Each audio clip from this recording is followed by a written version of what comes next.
গতকালকে আমাদের পার্টির মহাসচিব এর নেতৃত্বে আমাদের স্থায়ী কমিটির সদস্যবৃন্দ আলোচনা করেছেন। সেখানে আমাদের প্রস্তাবনা আমাদের দলের পক্ষ থেকে রাখা হয়েছে।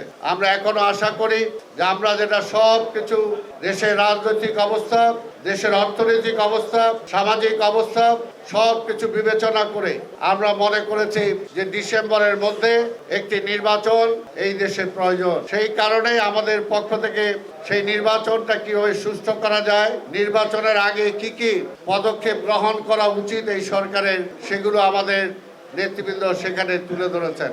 আমরা আশা করি যে সরকার অনতিবিলম্বে সেই ব্যাপারে ব্যবস্থা গ্রহণ করবেন। আমাদের একটাই কথা যে কোনোভাবে আবার সেই ফ্যাসিবাদ কোনোভাবে ফিরে আসুক, সেটা আমরা চাই না। আমাদের দীর্ঘদিনের যে কাঙ্ক্ষিত গণতন্ত্র, সেই গণতন্ত্র আমরা ফিরে পাওয়ার জন্যই আমরা নির্বাচনের কথা বলছি। এমন নির্বাচনই হলো জনগণের রায়ের একমাত্র ব্যবস্থা। তাই সেই নির্বাচনকে ভয় যারা পায়, তারা কি কারণে ভয় পায় আমরা জানি না, তবে তার মধ্য দিয়ে যারা নির্বাচন পেছাতে চায়, আমরা মনে করি তার মধ্যে দিয়ে ফ্যাসিবাদকে আবার পুনঃপ্রতিষ্ঠা করার কোনো ষড়যন্ত্র কিনা আমরা সেটা জানি না।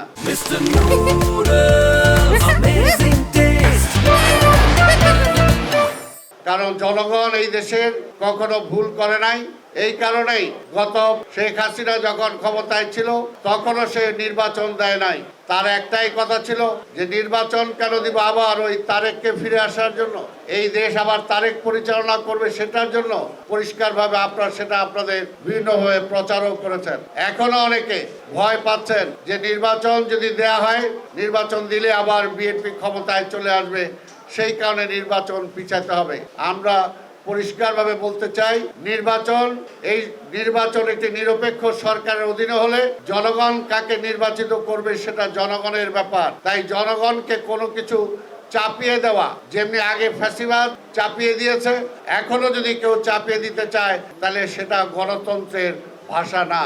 তাই আমরা সবাইকে বলবো, গণতন্ত্রে আমরা যারা বিশ্বাস করি, আমাদের অবশ্যই গণতন্ত্রকে ফিরে আনার জন্য গণতান্ত্রিক যে ধাপ, যে মানুষের ভোটের অধিকার, সেটাকে থেকে যাতে জনগণকে দীর্ঘদিন আমরা দূরে না রাখি, সেটার জন্য আমরা এই সরকারের কাছে আহ্বান জানাবো। আবার আমরা এখনো মনে করি যে এই সরকার আমাদের সবার আন্দোলনের ফসল হিসাবে এই সরকারকে আমরা বসিয়েছি। এই সরকার আন্দোলনকারী সকল রাজনৈতিক দল কি চায়, জনগণ কি চায়, সেই আলোকেই তারা সিদ্ধান্ত গ্রহণ করবেন, দেশ পরিচালনা করবেন, এটাই আমরা আশা করি।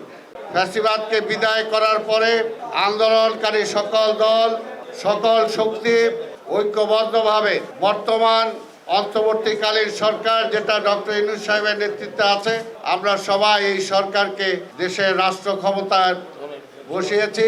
অন্তর্বর্তীকালে সরকার পরিচালনা এবং একটি নির্বাচিত সরকারের কাছে ক্ষমতা হস্তান্তরের সার্বিক ব্যবস্থা গ্রহণ করার জন্য।